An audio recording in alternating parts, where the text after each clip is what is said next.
o arrancarle estas hojas o estos contenidos. Eso es algo completamente en contra de la norma, eso es algo que debería estar prohibido y mucho de esas reacciones son resultado de la falta de conocimiento y del temor. Las personas luego están llenas de temor de no, si eso lo tocamos.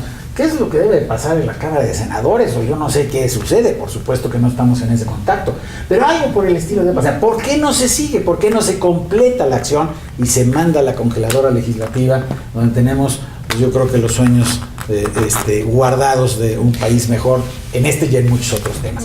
Que nos digan los señores candidatos qué piensan respecto a la educación sexual, qué piensan respecto a las políticas específicas y a las acciones y al presupuesto necesario para que se haga realidad esto. Esto no va a ser gratis. Y además la forma en que cómo pienso y cómo considero que lo puedo aplicar y llevar a cabo con un cumplimiento razonable y saludable. Exactamente. No llegamos a ninguna parte en ese sentido. Que uno de los temas también que ha hecho ruido es pensar que la educación sexual tenga que ser desde preescolar, ¿no? Y hasta la educación media superior. Los asuntos de las formas de pensar.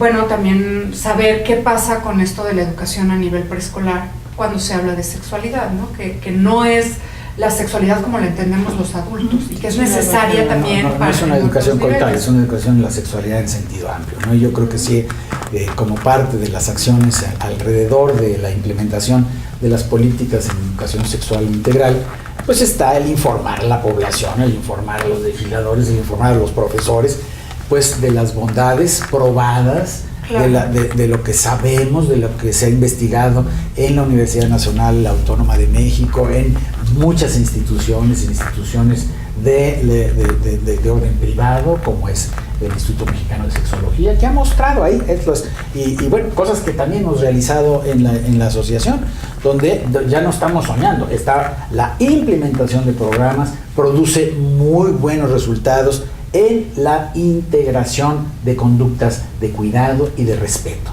que ese es el fundamento del bienestar sexual y del bienestar de las otras, de la sociedad, ¿no? Aquí yo señalaría una cosa, es que todos los ciudadanos y los políticos especialmente consideramos que no tenemos que esperar a que seamos adultos para tener una educación sexual, que viene desde casa. Tampoco los papás decir solo los maestros van a darlo, sino que también los padres requieren involucrarse, integrarse para participar junto con el maestro y con la sociedad en términos generales, desde que somos pequeños de edad. Muy bien. ¿Qué te parece si pasamos a la violencia? Para que no se nos iba yo vaya a introducir el tema, en el sentido de que la educación sexual también previene ese problema, ¿no? El problema de la violencia sexual y de la violencia de género. Y bueno, pues es un tema que nos duele mucho en el país, ¿no? Tantos las estadísticas que hay de feminicidios, para empezar, ¿no? Y no solo las de feminicidios, la violencia sexual como tal, las violaciones, la violencia sexual hacia los menores, la trata de personas con fines sexuales. Es un tema que ahí está, que está amplio y que no se atreven a atender completamente, ¿no? Que con la educación no es suficiente, porque mira, sí es cierto que la educación produce menores niveles de violencia, pero el problema es que las produce cuando crecen los que educas, ¿no? Y mientras tanto todos los demás, si no se hace nada, pues sigue la cosa ahí desbordada. A mí me parece que el problema es tremendamente grave y me parece que nos estamos empezando a dar cuenta del problema, no tanto que esté aumentando. No, yo creo que no ha aumentado mucho. Nos está aumentando la conciencia la conciencia de la gravedad del problema. Dándonos un poco más de cuenta, sí, de que nuestra cultura desde hace muchos años ha tenido estos conceptos y no los habíamos diferenciado. Una cultura violenta, y entonces la gente piensa que es parte de la vida, ¿no? Sí. Digo, yo todavía me recuerdo cuando estaba pequeño, pequeño médico, como de repente conocía a uno de los pacientes que venían de los pueblos, donde ya había habido quién sabe cuántos muertos de un lado y quién sabe cuántos muertos del otro, porque era parte del crecer, ¿no? Entonces llevaban la cuenta de muertitos y era una manera de resolver el problema, ¿no? Matar a todos. Es una cosa espantosa. Vivimos en una sociedad que tiene como forma de vida la violencia, y lo tenemos tan metido que ni siquiera luego nos damos cuenta, ¿no? Pero claro, que el feminicidio, bueno, pues sí, pues ya está muy dramático, ¿no? Ahora digo, lo patético es ver el desbalance, ¿no? Y la naturaleza específica de esa forma de agresión, ¿no? Y de saber realmente, de tener una información científica, porque podemos decir, hay tantos, o es grande el problema, pero no sabemos cuántos, como decimos, tantos muertos por determinada circunstancia en el país, sí, ¿y quiénes son? No sabemos quiénes son. ¿Y qué historias hay detrás? ¿Y qué historias hay detrás? De grupo, de cultura o de individuos, hombres o mujeres. Y luego la violencia que tiene base en género o que tiene base en la interacción sexual, tiene formas a lo mejor no tan dramáticas como es la muerte. Pues la muerte tiene la ventaja, que horror decirlo, de que no se puede ocultar. Es decir, es tremendamente difícil ocultar una muerte cuando hay una muerte con violencia. Pero los otros actos de violencia sexual son muy fáciles de ocultar, ¿no? Y entonces lo que sabemos, y esto es una cosa que con la Organización Mundial de la Salud ha quedado muy clara en los reportes mundiales de violencia, que lo que uno se entera, lo que se reporta a la policía, lo que sabemos de números, es solamente la punta del iceberg, porque abajo hay un montón de otros incidentes que se toleran, se pasan, se intentan sobrellevar.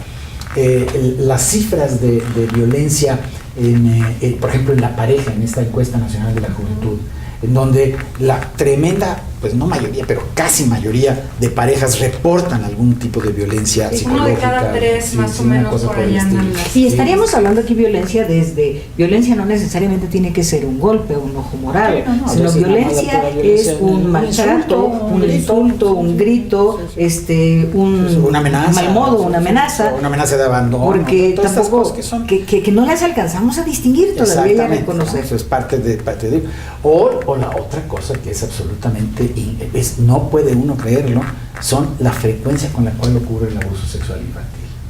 Esa es una cosa que también es la misma historia, es la cultura, sabiendo que eso pasa, y la solución es cállate, no le digas nada, y eso se traduce en todos los niveles, en las familias, en las escuelas, en las iglesias y para todos lados.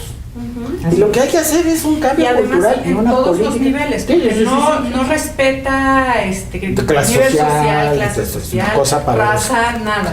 Sí, los datos de las encuestas que hemos realizado en el programa de educación sexual que está vinculado a la asociación, el programa de educación sexual integral, son pavorosos. Cerca del 30% de los niños y niñas reportan algún incidente, y eso, bueno, eso no es tolerable. Sabemos de la maldad, sabemos de los efectos que tienen y además, bueno, pues cuando alguien vive ese tipo de falta de respeto, ¿cómo va a poder integrar el respeto como parte de su vida, ¿no? Entonces hace falta acciones políticas, definiciones y mucha rigidez, que no se tolere. Y que no se tolera a nivel institucional, para que salgamos de este remedio del que, bueno, pues hasta la Iglesia Católica tuvo este mal, y espero que tenga conciencia, pero bueno, ahí ese es otro cantar, porque ahorita le estamos hablando a los que nos van a legislar, y ahí hace falta mucho más claridad a ese nivel, en la definición en el de las nivel políticas. de las policías, los ministerios públicos, cuando se llega a presentar la denuncia, muchas veces sucede que se le echa la culpa a la víctima, ¿no? Sí, ella provocó la situación, ella tuvo algo que ver con... Ahí son esas acciones que requieren un cambio cultural, y el cambio cultural involucra entrenamiento a los cuerpos policíacos, entrenamiento a todos los agentes del Ministerio Público, porque ya hay unos especializados que están un poquito más entrenados, pero pues no va a estar uno buscando la agencia que le toca cuando está uno en medio de un incidente. Y la otra es que corresponde como en este cuerpo de estructura de decisiones, de políticas, legislaciones, ejecutivas, etcétera, y ejecutivas me refiero a Policía, Ministerio Público y demás, el que tengamos todos una mayor cultura con respecto a la sexualidad y el respeto a los derechos humanos, porque son cosas que están totalmente conjuntas una con la otra, no las podemos separar. Si no, esta sociedad no hace un cerco para proteger a los vulnerables y a los expuestos, y me estoy refiriendo a pobreza, ignorancia, deseducación, enfermedad, etcétera, vamos a ir cada vez peor. Y la cosa terrible, en alguna oportunidad hicimos un análisis de los niveles de desarrollo de los países con los niveles de violencia sexual reportados, que está bastante medido, la Organización Mundial de la Salud lo ha medido con bastante acuciosidad en los países, en muchos países. Y eso permite ver, y hay una cosa patética, los países que tienen altos niveles de violencia sexual tienen bajos niveles de desarrollo. Así es. Pues claro, porque si la gente empieza por aprovecharse de los más desprotegidos, pues ¿cómo van a construir un país? ¿No? Y un desarrollo es económico, social, cultural. Así es. No es un solo concepto.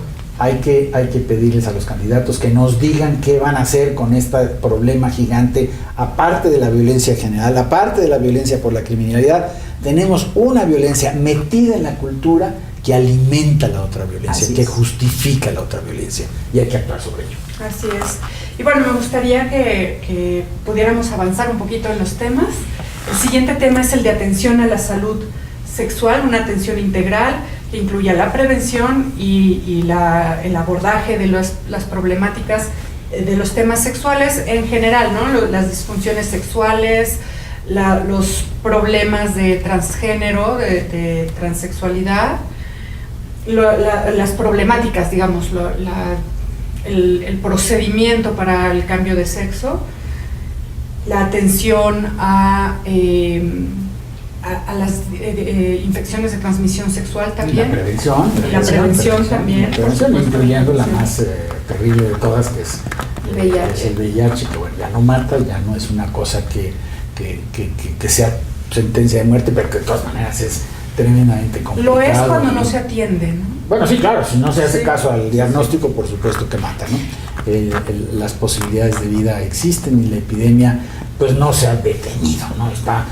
Tenemos algunas buenas noticias, algunos avances, pero no estamos donde deberíamos, y se tiene que incluir como una política de salud.